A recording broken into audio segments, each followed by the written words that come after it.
Whether you live or not through this interview depends on how well you do. Usually I kill the interviewer after whatever interview is being done. But if you do a good job, you'll probably live. And you can use an ascot in many ways. I think it's a good style. It's kind of your signature. I get that.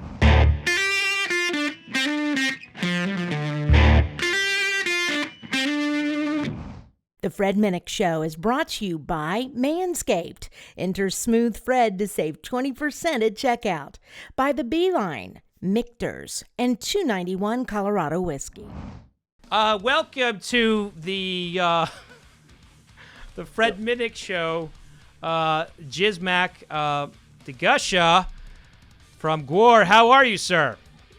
What is this? This is crazy. I'm looking into a box with lights, and I sort of see I see a person. It's you, Fred. I see you. Yeah, it's this thing called technology. We have that here on Earth. It's we can use this technology for a lot of things. For example, there are a lot of dating websites.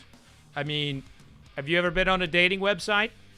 I haven't been on a dating website. I mean, the profile picture and description alone just lets everyone run screaming. So there's no dating for JiZmak in this world of, we mostly kill everything we encounter. So, love is kind of a lost concept on the scumdogs.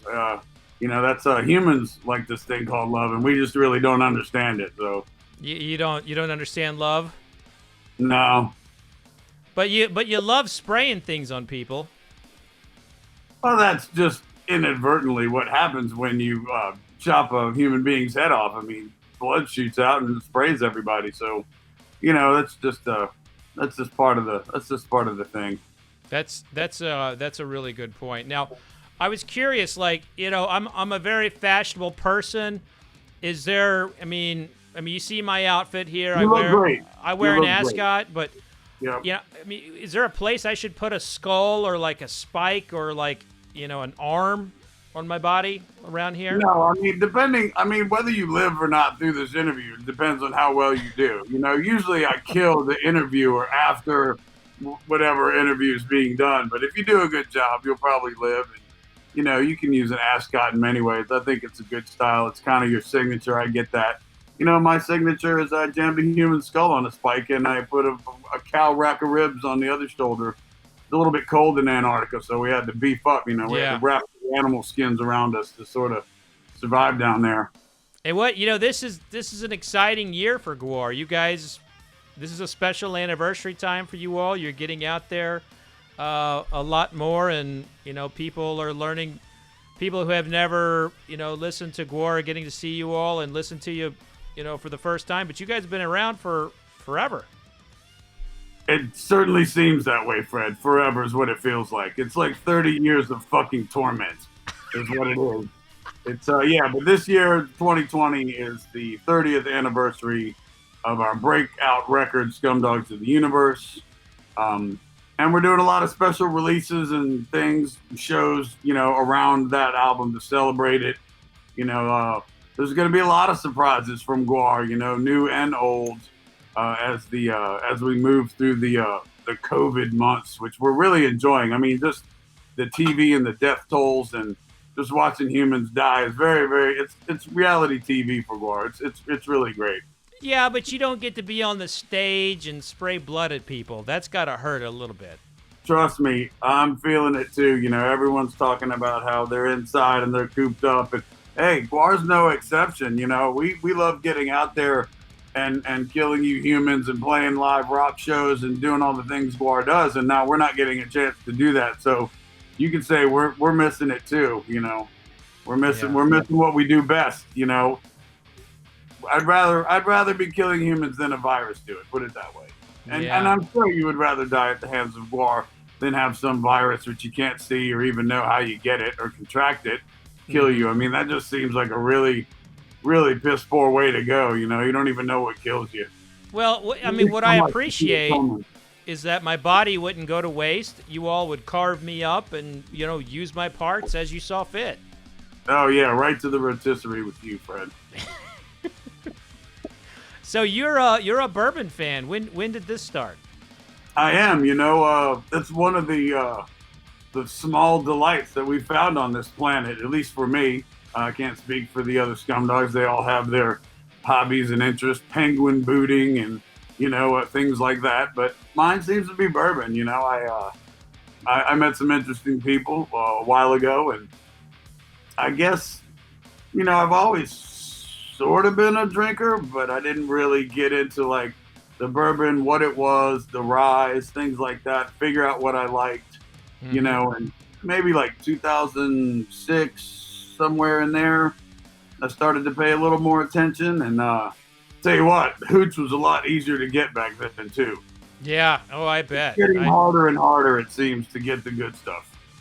Now, JiZmak, when you walk into a liquor store, I mean, do you just straight up rob the place, or do you actually spend money in there?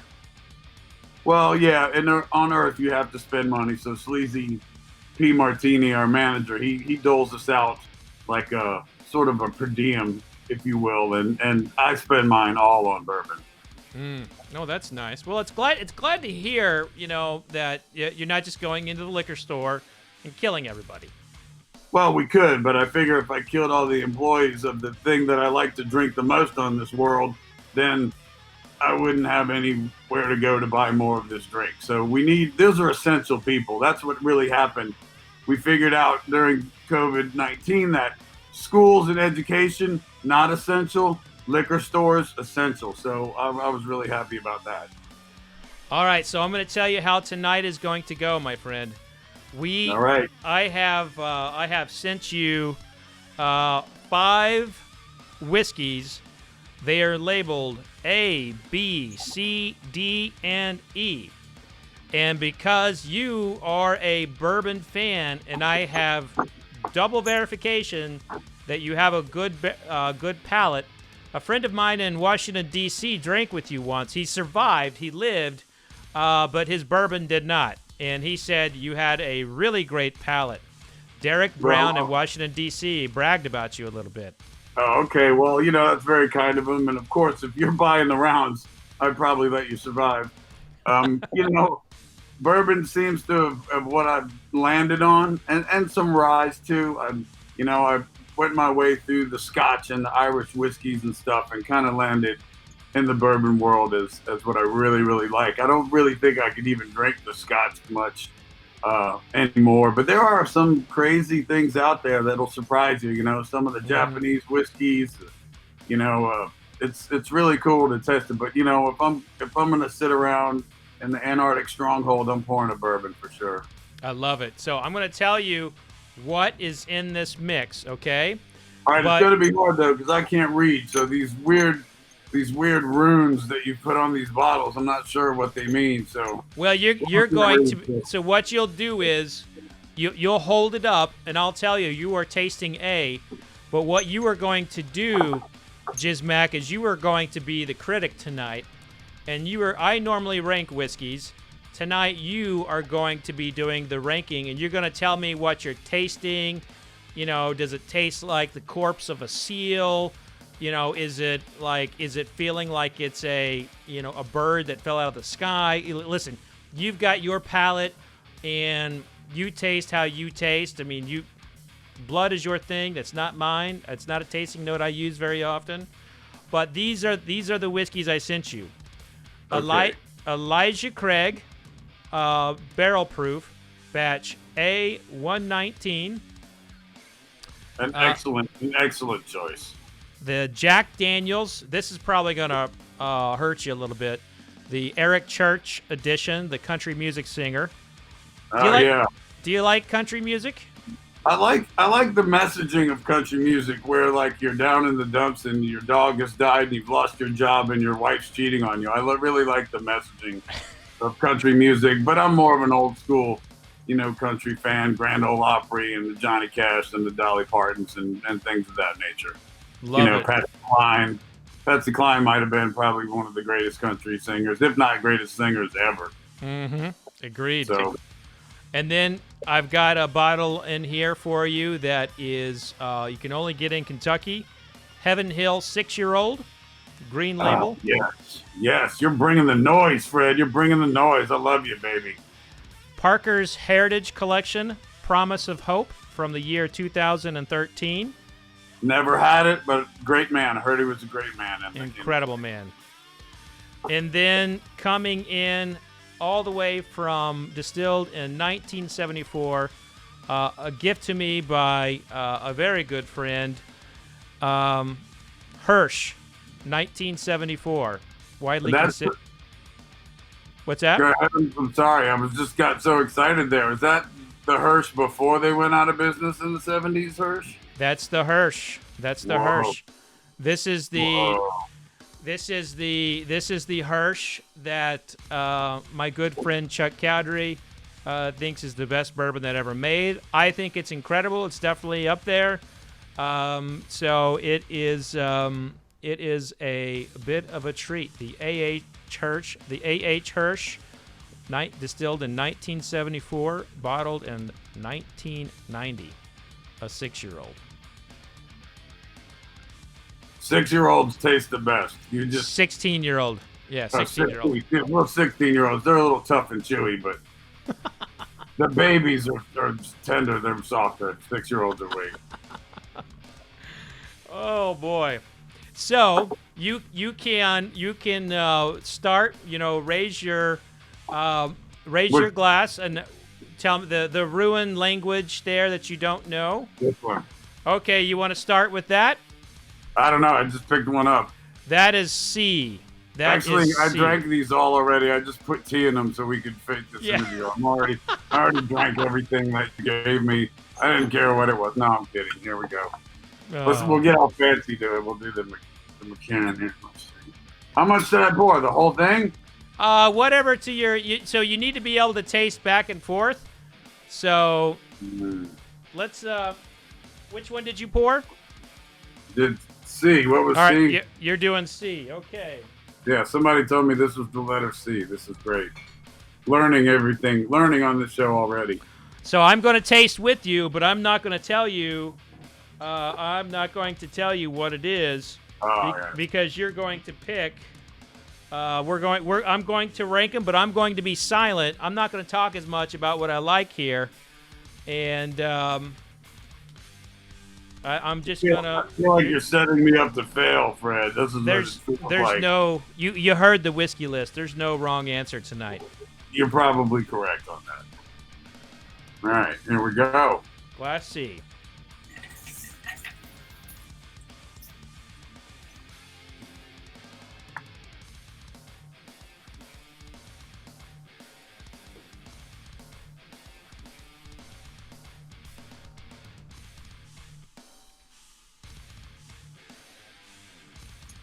Man, it's really tough. I mean, it's got some fire to it, but it felt great in the mouth, kind of viscous, really nice on the tongue.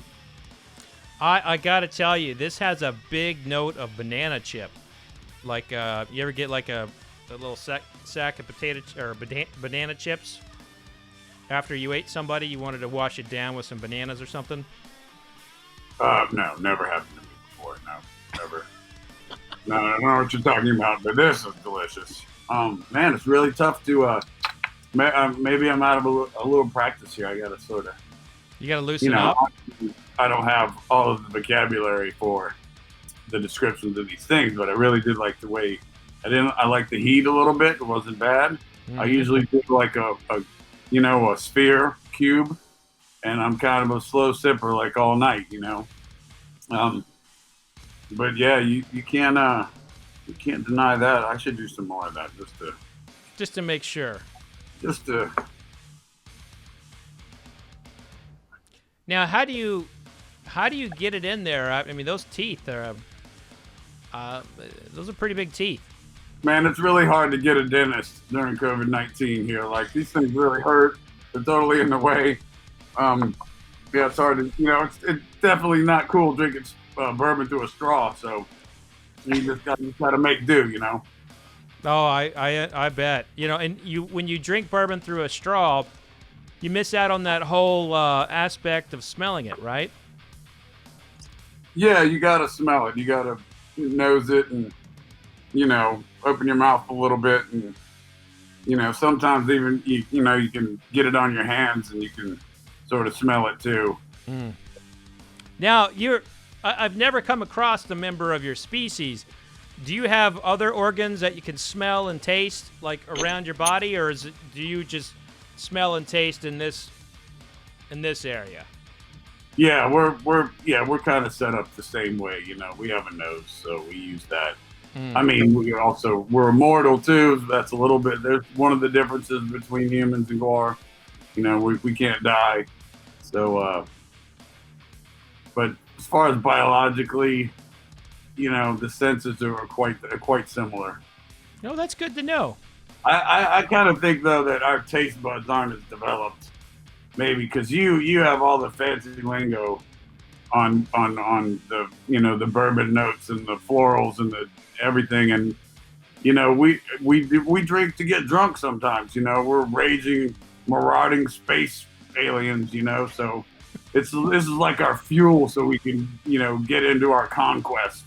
Well, I mean that makes perfect sense. You sometimes you gotta get lubricated to get on the stage to shoot at people with human blood. I understand.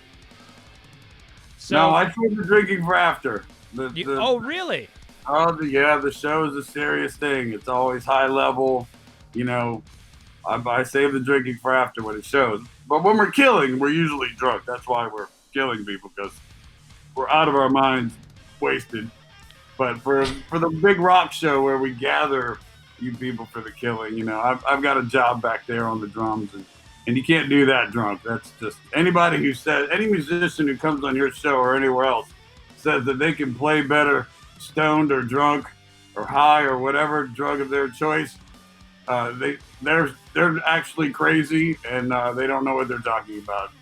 Well, you can write great music on good drugs, but you cannot play it while you're on the good drugs. Not as well as sober. We found this out. We've done a lot of testing. We found this out through actual testing. So, well, I mean, that's how you come to trial and error, right? So I got to tell you, I help Danny Wimmer Presents put on music festivals in Kentucky. Like I helped them on the bourbon side. Yeah, and we so, were at one of those. You were at Louder Than Life that was recently, a good one. and you sprayed me backstage. So nice. Yeah. I don't remember it, but of course we did. Yeah. How did it feel? I mean, you survived. That was good. I survived, and I didn't get a lot, just a little. The other people around me, got it pretty good. And cool. then, So you watched the show. What did you think? I loved it. What I loved is like the level of fans that you all have, and like how you all play to a crowd unlike really anybody, and that just like that energy, it's just great, because you see a lot of people. There's a lot of bands who try to do costumes and masks and everything, and it just they can't pull it off, Yeah, I can't speak for them, but it's definitely takes a little bit to be able to play music with crazy costumes on. You can't. It's not for the faint of heart.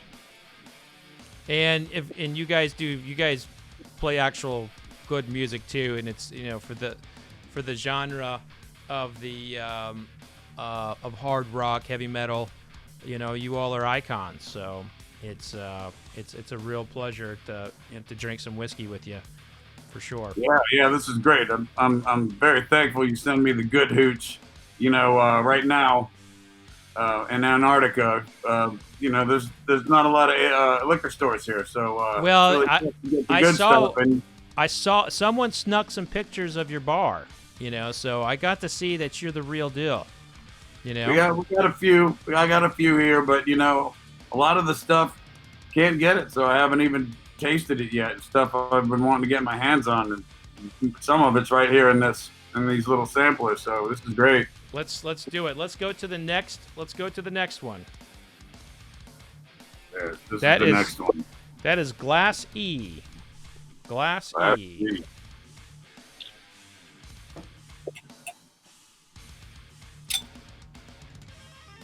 By the time you get to the fifth one, you forgot the first two. Is that how this works? Yeah. I mean, for a lot of people. A couple of pros like us, though, nah.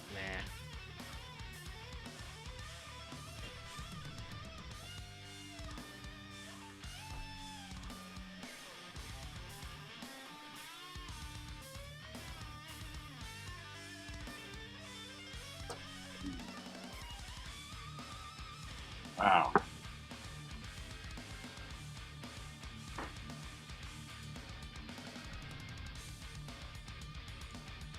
So what did you think? Oh, this one is one of my favorite go-tos. I love to buy this one and have it in my house always. And so, for those this is actually streaming live in my YouTube membership community, and Nice. they know what this is most likely. But this is one. This is a go-to. I'm not sure I do, but I know it's good hooch.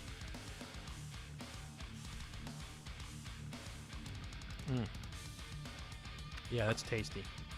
Yeah, it is. It's really tasty. Now this is one where you can sip on it after a show, smoke a little cigar, backstage. I'm a big cigar smoker as well. Now, can you like hold the cigar in the teeth?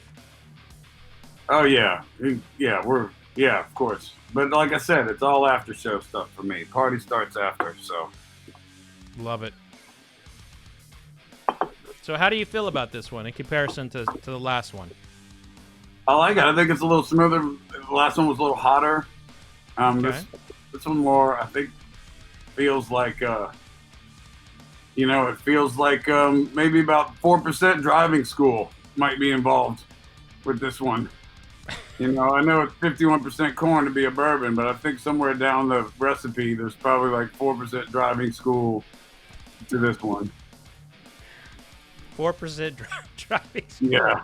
Love it. Yeah, for sure. I mean, you're getting pulled. That's too good right there. You're getting pulled over, in other words, you're going to be going to driving school. So when did your fascination for good bourbon start? Well, I think I had a family friend. Yes, that's right. Gwar's got family. They introduced me. They gave me a bottle of Blanton's, right? So they're like, "This is it. I don't care what anyone says. $600,000 bottle of bourbon. This kicks all their butts, right?" So that was sort of an introduction. I'm like, "All right, it's great. It's drinkable, it's smooth, sure." And then for a while after that, I'm just easy to find. I was just a Maker's Mark guy for about a year, drinking Makers. Way before they came out with any of the 46 or cast strength. That was just that's like having a Coca-Cola. You just get the Makers, right? Mm-hmm. And then, 2010, well, 07, but 2010, I was like, well, what's all of this? Let's really dig in and, start trying different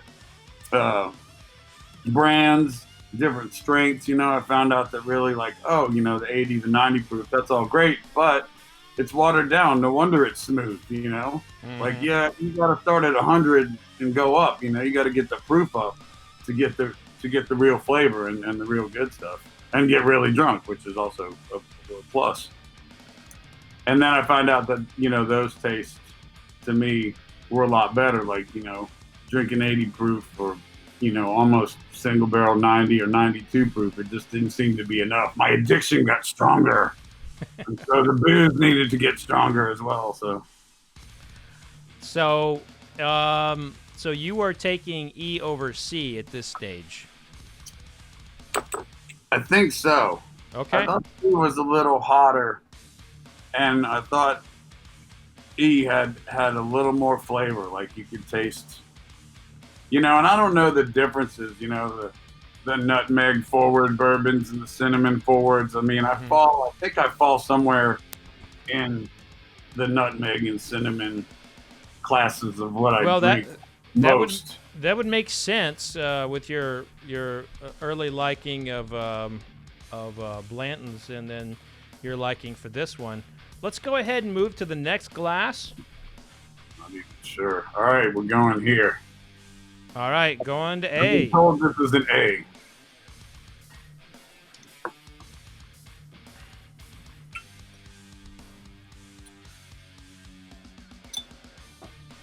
I'm trying very hard to hide it from the camera so you can't see it. Don't worry, I can't see anything. Like I said before, we don't have a great sense of taste, and we don't have a great sense of sight, and humans look blurry. I couldn't tell if you were a cow or a human being, so that's why we just slaughter everything in our path. We just... Ooh. This smells like a heavy hitter. Like this is going to be some high octane.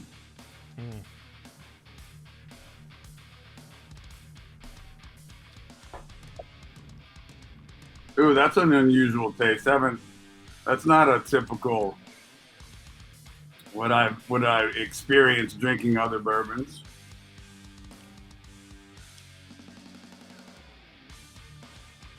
Now, I noticed that the Glencairn really fits nicely in your jaw. It's like they almost made that little, curve at the end.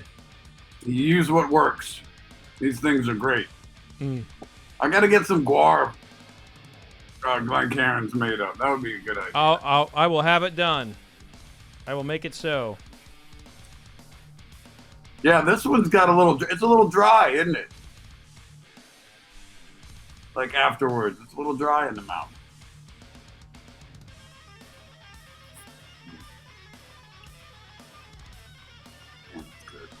I don't know what to say about it, Fred. That's good. Do you like A over E and C? I think it's different. I'd have to go back to the E, but I think A definitely is. I like it because it seems, highly unusual across the other spectrums of bourbons that I've had. So I'm really enjoying it because it's got some different, flavor to it that I'm not really used to. That's why I just keep going to it. Well, I just finished it. Yeah. I'm just I mean, you good. could make the argument that they just keep getting better as I pick them. Yeah, maybe you're getting warmed up too. Yeah, that's true. That one was definitely, you can feel it going down. You can feel a nice warm, this would be great on a cold fall or winter day.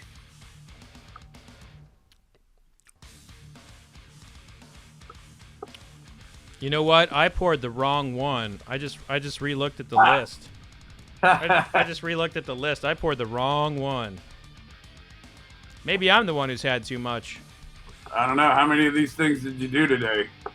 This is my third interview today, but one blew me off. So, man, it's just like a job, isn't it?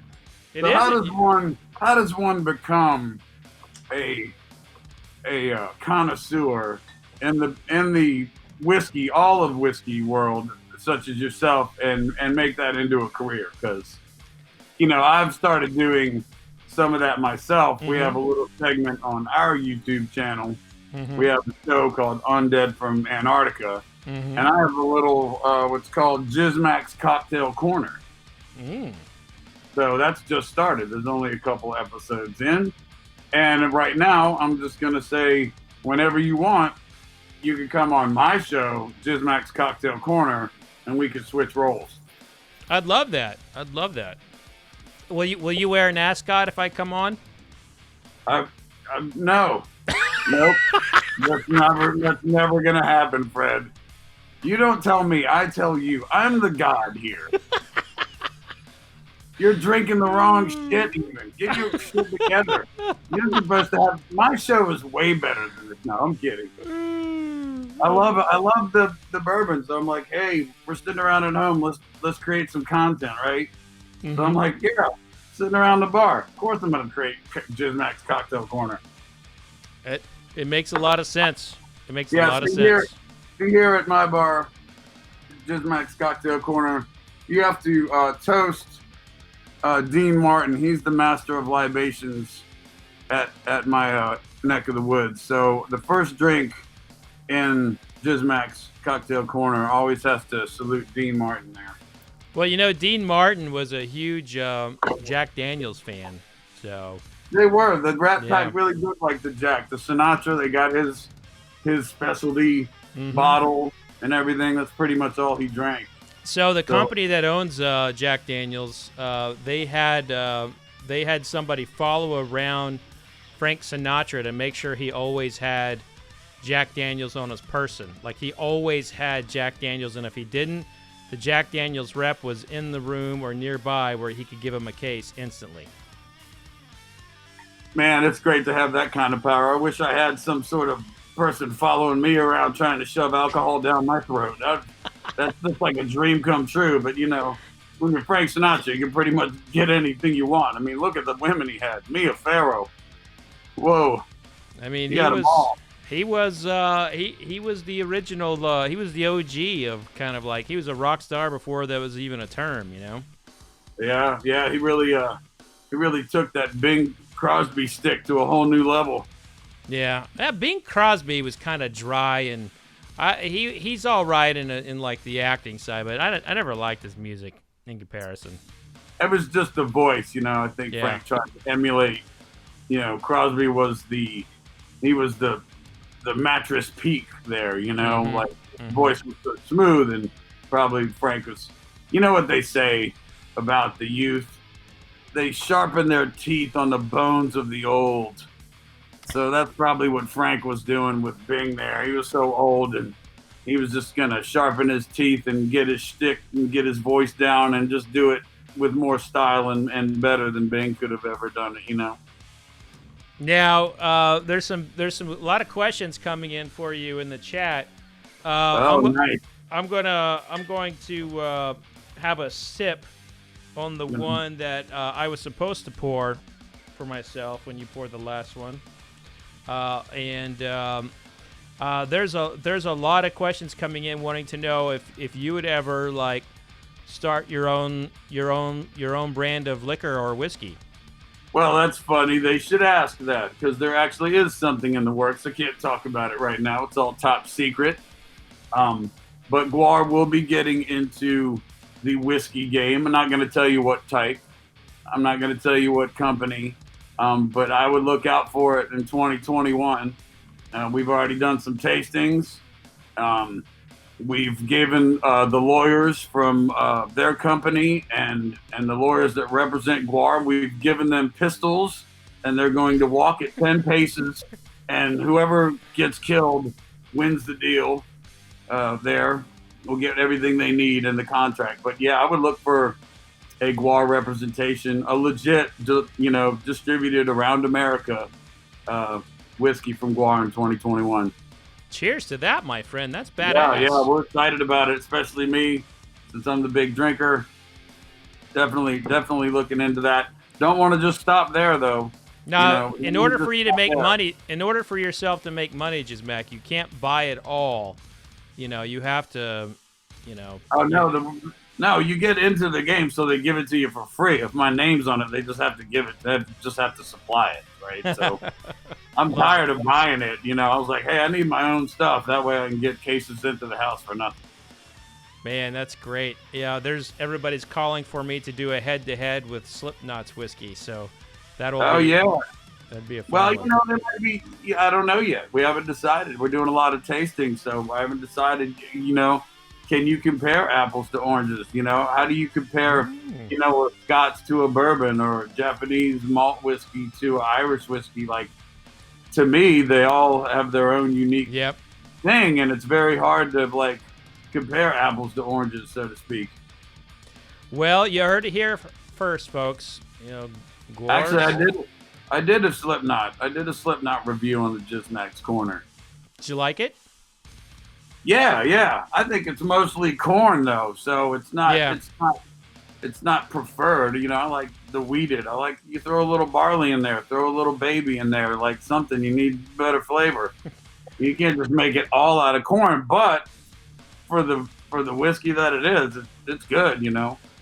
Now, did you guys throw in some bones or meat or anything like that for the fermentation for this? new whiskey You you know, got I coming don't out? know. I leave that up to the scientists there. They have their lab.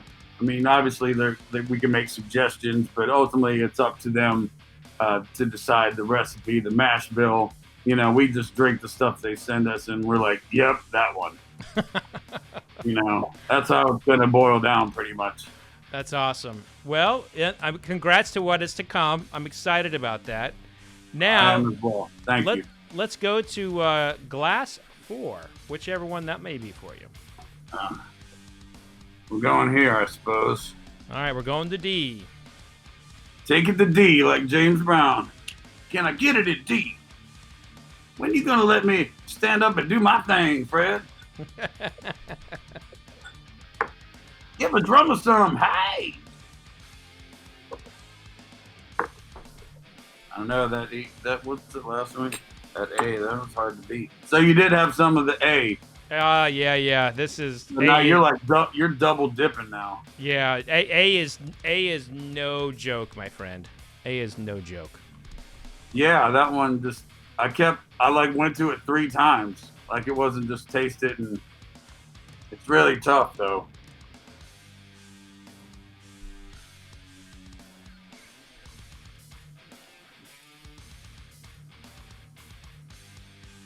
So these are all whiskeys, but this one doesn't necessarily feel like a bourbon whiskey. Maybe I'm Interesting. wrong. Maybe I'm wrong.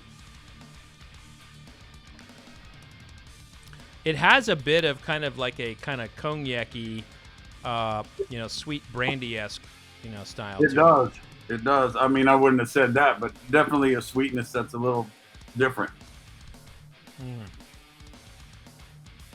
Sometimes when you drink these incredible It's a little releases- peppery or something, right? there is some spice there. Yeah. Yeah.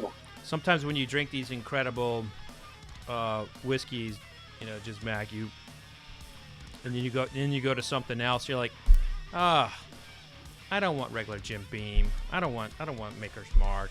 Yeah. You can get spoiled real quick.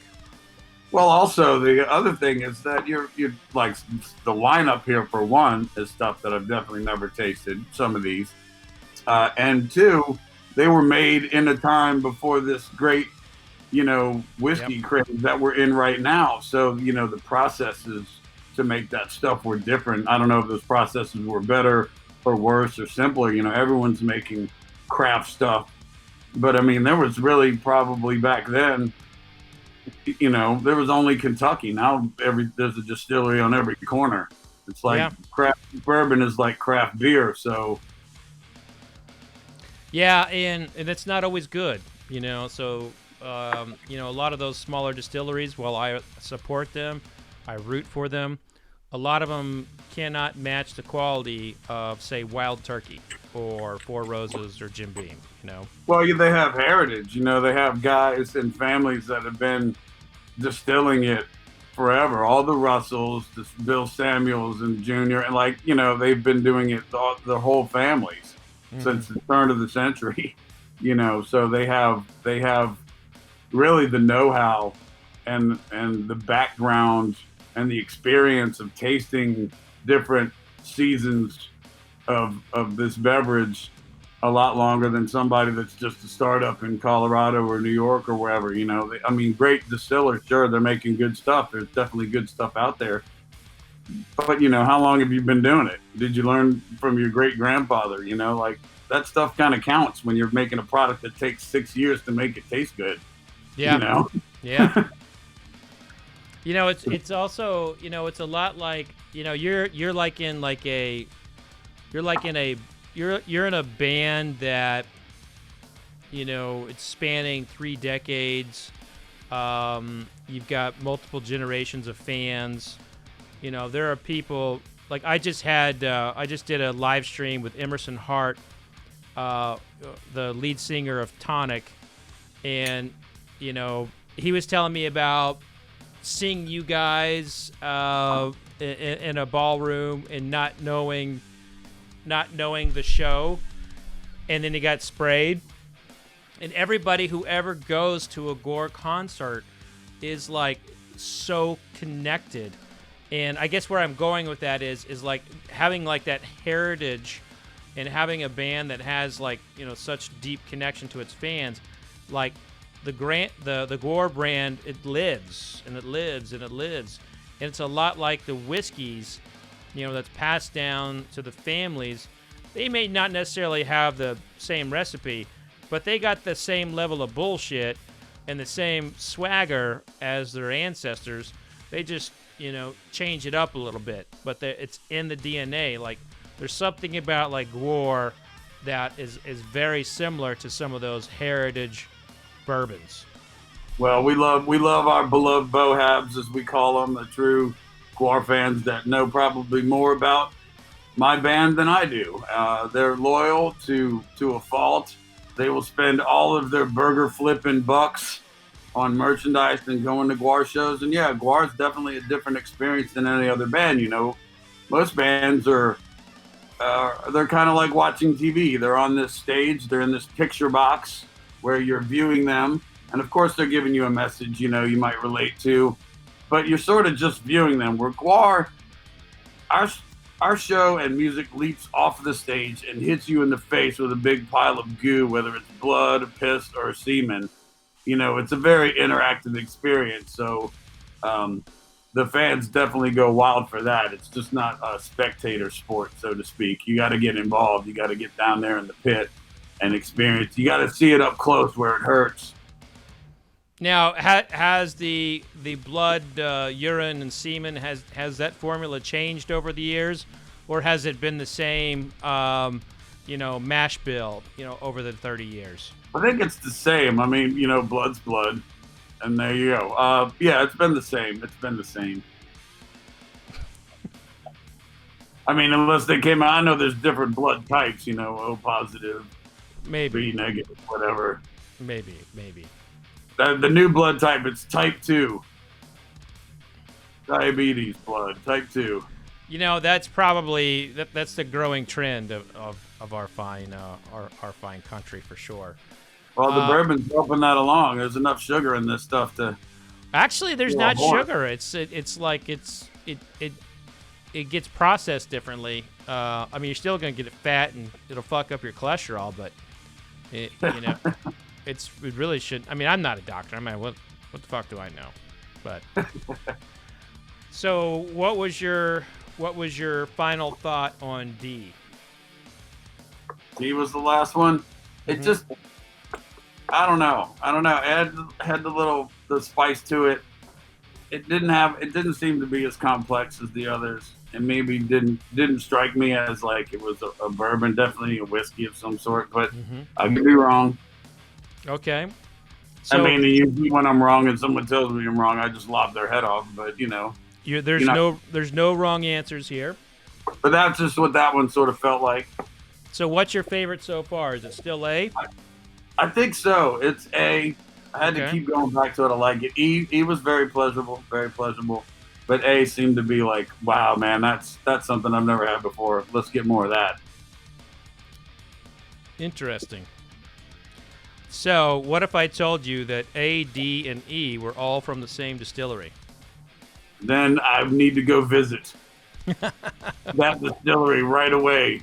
I'm gonna walk away from this interview, get in my bat-shaped helicopter, and fly there right away. Done. So you have one left, though, right? We have one left. We have one left. Maybe that'll undo everything I just said. It could very well do that.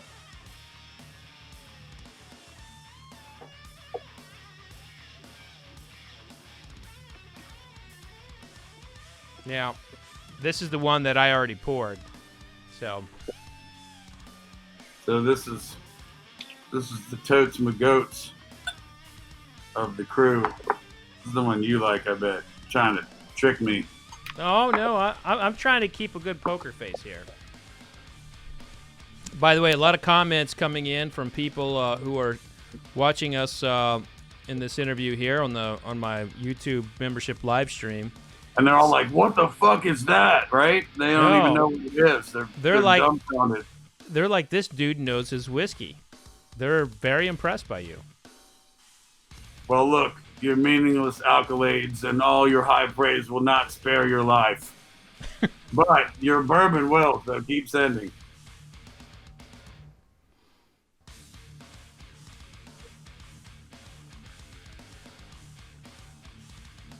Oh man, I don't know what that is.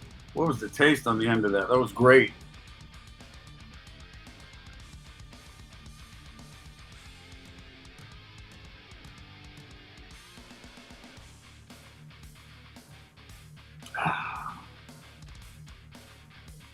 Are you frozen? No, I'm observing you. You've got okay. you've got the you're getting the little you're getting the wiggle down your spine of a great whiskey. It looks like.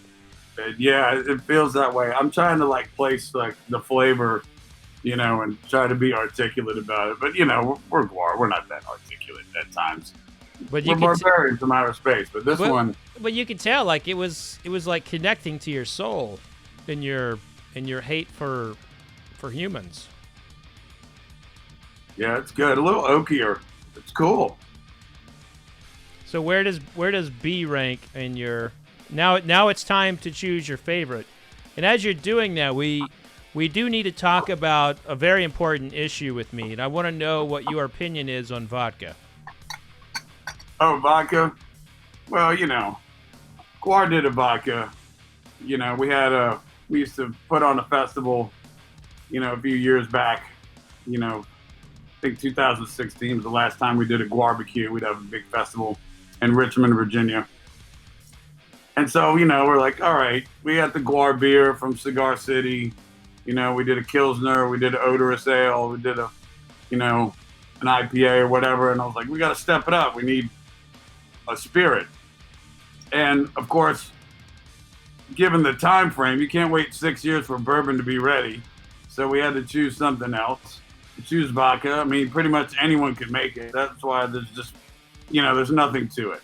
It's tasteless, it's smellless, and that's pretty much the way it leaves you, your hangover. It's just, it's really not a great. I mean, if you want to drink anything you pour into vodka and you want it to taste like that, that's what vodka's for. So if you want to taste orange juice or cranberries or Coca-Cola or Sprite or whatever, yeah, put vodka in it and you'll get all fucked up. But if you want to taste a really good, spirit, you got to go with bourbon. You got to go with the brown stuff. Vodka's just, I don't know, it seems like it's for college people. Yeah. I'm with you on that. No offense with college, no offense with college people, I guess. Yeah, I mean, college people deserve to be eaten too. It's easy, accessible. College kids are broke. It's cheap. I mean, you got to be gainfully employed to drink some of these bourbons. These things are pricey. Vodka, you can get a handle of that for $20. Mm-hmm. So obviously that seems like a younger man's game. So I'm going to refamiliarize myself with Glass B. Yeah. Meanwhile, you put your ranking together. You know what? I really thought I would be able to tell what was the Jack Daniels, and I might have figured it out. But I just think A might have to be the top one just because it was such an interesting taste, one that I hadn't experienced a lot before, if at all. A was Elijah Craig. Elijah Craig Barrel Proof. See? I've had that before. Yeah. I've had that before. Maybe that's why I liked it. I don't know. I thought it kind of tasted like something I hadn't had before. So maybe my taste buds aren't that great. Well, maybe here's it the kicked thing. into my brain and it told me you've had this before. Really good. They do several releases. So they do multiple releases a year. They do A, B, and C, right? A, B, and C. Correct. Yeah. So in each one is different. What is number 2? What's the last one we tried? That would be Glass B. That was B. I think I might have to go head to head on the taste again, but I think it's going to be E. E is number 2? I think. You might. Let's do a taste off. Ba-ba-da-da! The taste off. JiZmak's coming in between Glass E and B. Ba-ba-ba-ba. Oh my god. That's a long. Glass drunk and glass drank.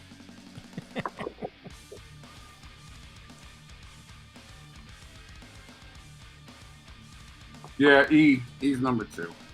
E coming in at number 2 for JiZmak. You can find this in Kentucky for about $12, and that's I'm a cheap date. Heaven Hill 6-year-old. When I'm holding this up, does this look blue to you? It's kind of like a periwinkle blue purple, isn't it? Well, then we I've have been a big fan of Heaven Hill stuff. Then we have some problem with my color on the camera because this is a green label. Green? It's green. Yeah. Does not look green. Giddy up. All right, what's number 3?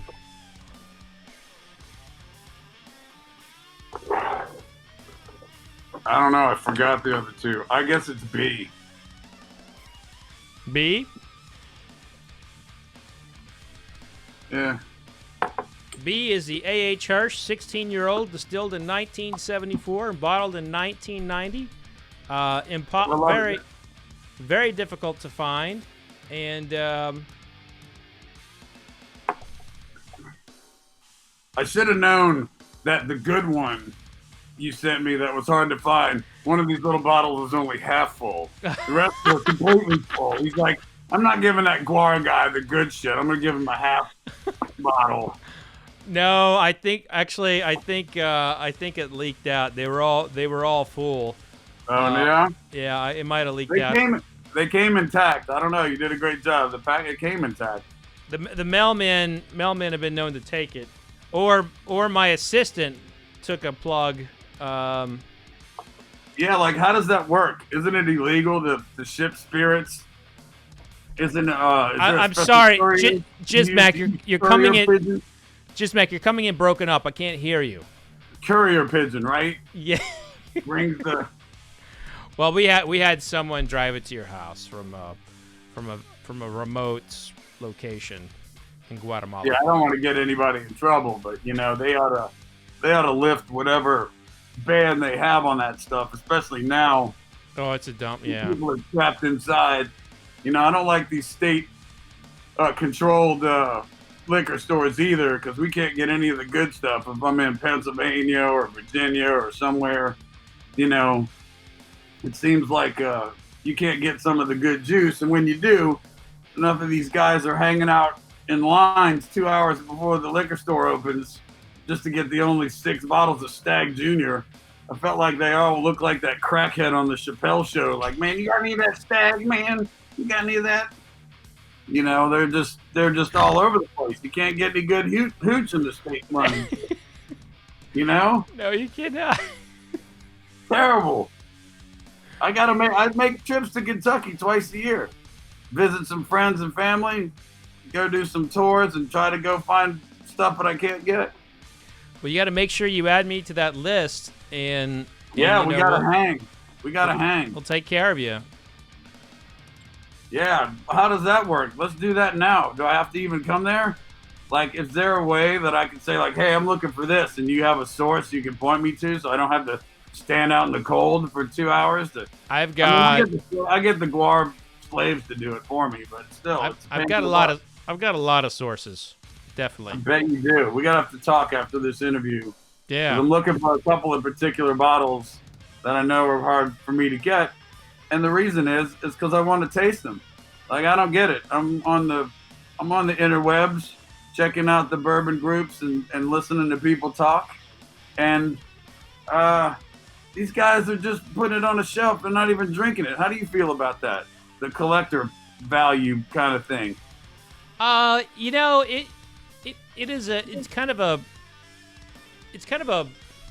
catch-22 for me, because those are the people who watch. A lot of them watch my stuff and read my work, but you can't talk shit about them. Well, you really fucking hate them because they're wasting the juice and leaving the dust on a shelf. You hate them, Fred. Say it. I Goddamn it. encourage them to drink. I encourage them to drink their bottles, and it's an obvious question when I see a bunch of bottles unopened. I'm like, why won't you open it? And then I have friends that will have me over, and they want to show me their collection, and I'm like, oh, I'll have that, the Pappy 15 from 2002, and they're like, oh, I was waiting for a special occasion. Well, right now, motherfucker. Like you're not special enough, right? Right. Now you know who your real friends are. Are you right? I always say there's two kinds of friends. One, it helps you move into an apartment, and the other, your best friends, they help you move a body. Yeah. These are the two classifications of friends. Now, I will say that if you come into my home or you come into my office, all my bottles are open, and I will share them. I share, and I have samples dating back from the last 15 years, and I find stuff all the time that I forgot I had. And the only things that I have not opened are things like that I found on a really special hunt, like some Dowling's 8-year-old, which the Dowling family was, they were really important in bourbon history. They moved a distillery to Mexico prior to Prohibition and made Mexican bourbon, which was shit, by the way. And they came back. Crappy water down there. That's why it probably gave you the runs. Yeah. The water's for shit in Mexico. How the fuck are you gonna make bourbon there? You can't even drink the water. You sure that guy was important to bourbon history? Sounds like he misstepped off a cliff there with that Mexican. Was the law chasing him? What was the matter? They did that just so they could basically make bourbon during Prohibition, which basically banned the making of bourbon. But the reason why they are important is because they're a big part of why bourbon became a unique product of the United States, in that they had evidence of like people were making Mexican bourbon and damaging the American bourbon style, and so it forced Congress to say we need to protect bourbon, so they can sell overseas and stuff. So it actually, from that perspective, is very important. But so it helped with regulation, but sometimes the government likes to get too involved, if you know what I mean. Yeah. But in this case, it was a positive, which is rare for the United States government. It's funny, like. The alcohol industry doesn't actually mind a lot of government regulation. They just don't like taxes, so. Who doesn't? Yeah, they just don't want to pay taxes. And in fact, right now, like these small distillers are about to have a 400% tax increase, and it could force a lot of them to go out of business. And like they don't have enough to worry about already. Exactly. Always messing with the little guy. Yep. That's kind of way America is, though. When it comes to marketing and products and capitalism, they say it's free trade, but what it really is they want everything homogenized and boiled down to Coke or Pepsi. Mm-hmm. That's what we get. You don't get, it's the renaissance for bourbon is right now because everybody's open. They're making it everywhere. It's great. They're like, we were talking about the families and the heritage being important. But some people are making great stuff, and now we've got it all. Just wait until the government keeps messing with them, and then we're gonna get boiled down to Coke or Pepsi again. And then we're gonna be taking it. You know what? I freaking feel you, man, and I hope you're wrong, but I know you're probably right, and it's scary. It's scary. Best of luck to them. Yeah. Well, look, I'll keep supporting them. Well, sure. but between you and me, we can definitely pay an electric bill. I know that. So where we got your top 3. What were your bottom? What were your bottom 2? I think it went C and then D. I don't know. Let's finish them off. All right. I think it went C and then D was last. Now I'm starting to feel bad about D. Like, oh, poor D. It's bad. I will drink it.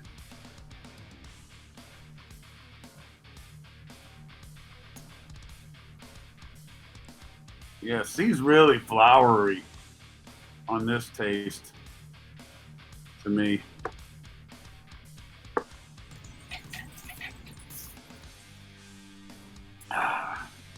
It's all good. It's so good. Do we have a tie, maybe? I don't know. I'm going to try a little bit more of the D. The C really came on that time, like really flowery tasting.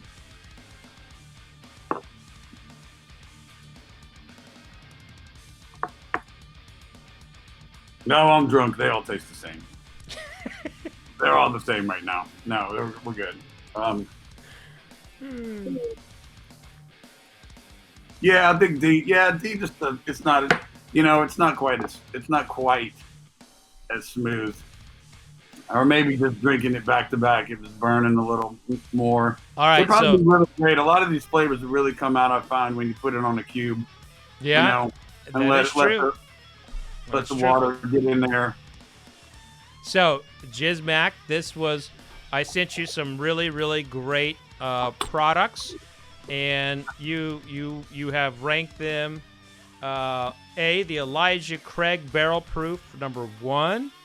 That's an allocated product that you cannot get unless you know a guy. At second, Do I know a guy? I got it. Oh, you got a little toasted barrel there. A little toasted, sitting right here on the bar. At #2, you rank Heaven Hill 6-year-old, which is only available in Kentucky. And the reason why it's only in Kentucky and not outside is because they put no marketing in it, but you can find it between $9 and $12. And it's a 6-year-old green labeled 90 proof. Absolutely beautiful. At #3, you had one of the rarest bourbons of all time in the 1974 A.H. Hirsch. Really quite complex for a lot of people. And this is one where, like, I did the tasting back to back to back, and I have to tell you, like, I'm kind of with you on I'm with you that the Elijah Craig Barrel Proof, from what I tasted tonight, probably would be my #1. It would be my #1. Really? We sync up on that. That's amazing. We sync on #1. I think you're probably way more experienced in this than I am. You're the drinker. I'm the drunk, so to speak. Actually, that could be a good show, Drinker and the Drunk. I like that. Drinker and the Drunk. Yeah, there we go. You and me. Let's start it. We get a new podcast coming out. And at #4, you had the Jack Daniels, which was Glass C.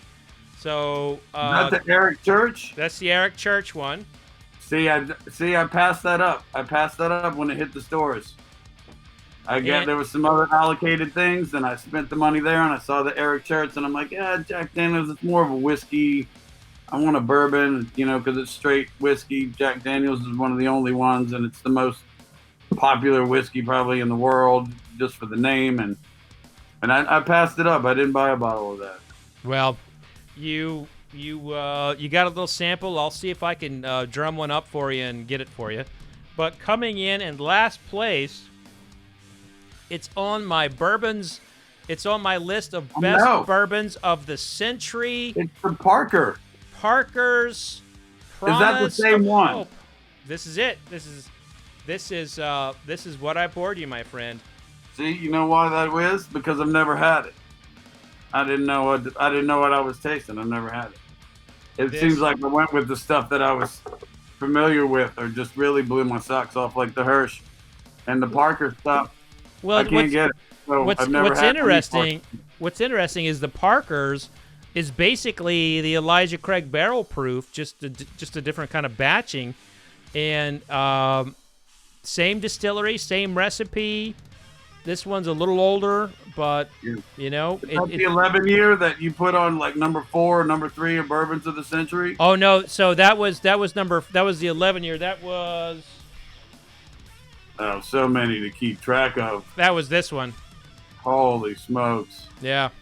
So that one's even better than this one here. Yeah. This one's this one is a lot of people's like favorite.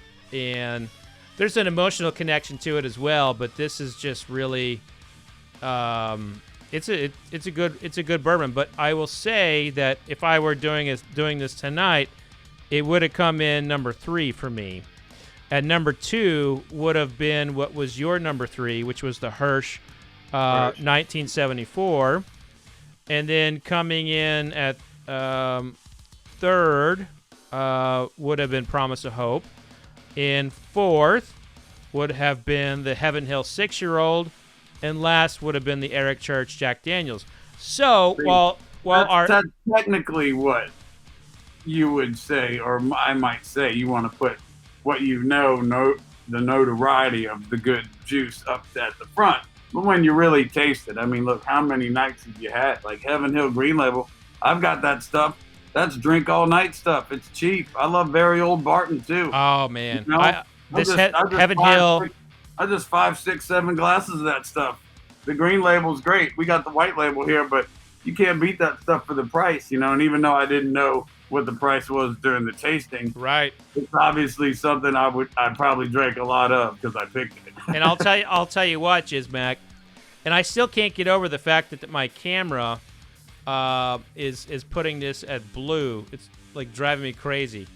But this you're misrepresenting the product, Fred. Right. You're misrepresenting the product. Weird, really weird. But so this right here. If somebody were to take this and bottle it and call it something else, they could charge $50 for it. That's how good it is, you know. Yeah, you know, I want to thank you too for the package you sent and the book. You know, Bourbon Curious. It sounds like you're experimenting in college with your sexuality. Bourbon Curious there. You know, not sure, but the book's great, and I appreciate sending me a copy because I'm always interested in learning some new stuff about bourbon. It's really interesting figuring out the families and different distilleries and who's making what. And I want to thank you for that. Absolutely. Well, there's more to come. Our friendship has only just begun, and I hope that tonight's tasting has allowed you to spare my life.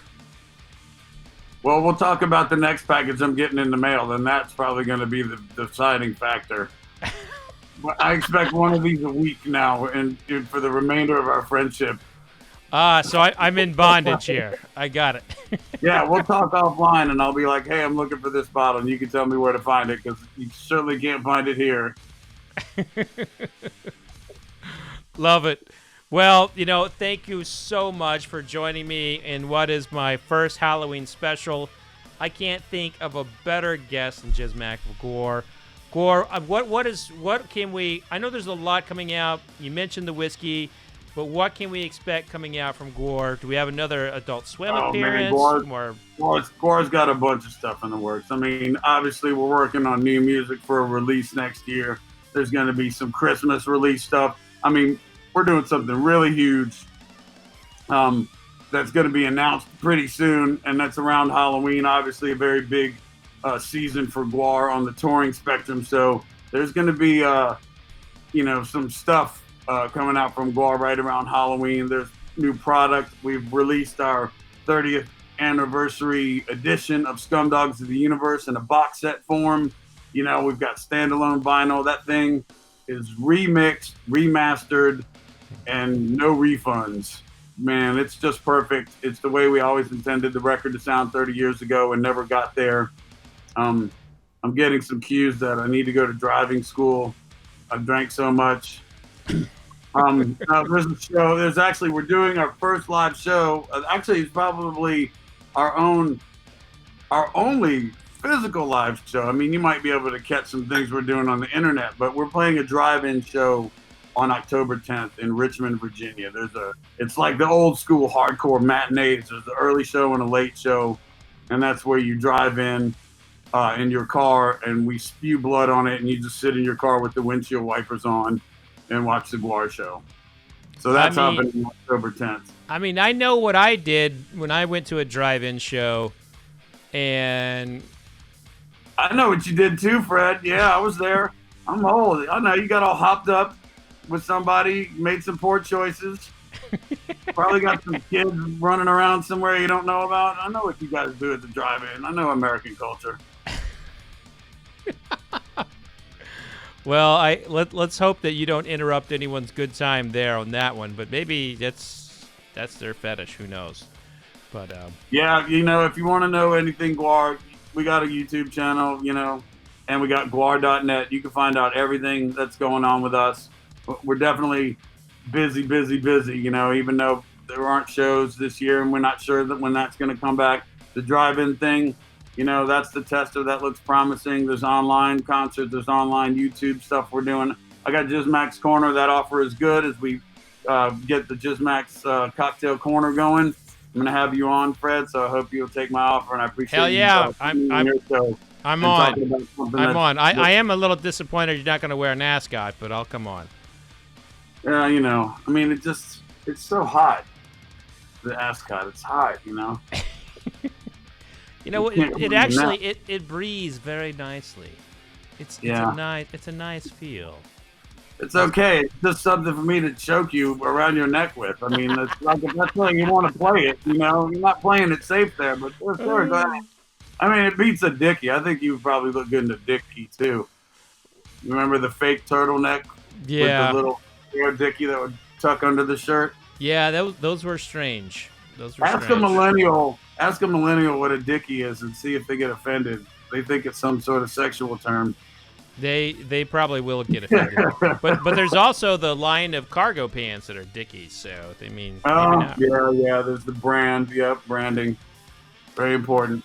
Well, listen, I just enjoy the time we had, JiZmak, and I can't wait for the next time, and to come onto your show, of course, to have a fine alien blood cocktail, and it'll be a good time. But happy 2020 COVID, happy 30th anniversary to Gwar. You guys have been rocking it and really giving out you guys are putting it out there, and you've got some hardcore fans. I just think it's awesome that I got the opportunity to sit down with you and drink some good bourbon. Hey, the pleasure's all yours for sure. Thanks for the good hooch, though. The hooch was great. Cheers, my friend. Also, shame on you for making a vodka. Vodka sucks. Yeah, but we nixed that. We're working on the whiskey now. We nixed it, I told him, I was like, it was just a feeble attempt to try to get people drunk at our own festival. It was really more about the festival. And, when you're on the internet, you got to listen to the cries and screams and the wants of your fans. And they were like, I need to get more wasted. Beer's not enough. And, you could make the turnaround quicker. But it ended up, people were like, this stuff sucks. It has a taste to it. It's supposed to be tasteless, but ours didn't. I mean, we put some special ingredients in there, so our vodka actually had a flavor. No, I'm looking way more forward to the whiskey, and obviously it takes a little more to mature, I can't wait for that, my friend. I cannot wait. Yeah, well, you'll be the first guy who gets some. Right on, man. Cheers, and I will. I already toasted you, but then I insulted your whiskey. So cheers. Cheers. Fuck vodka. Fuck vodka.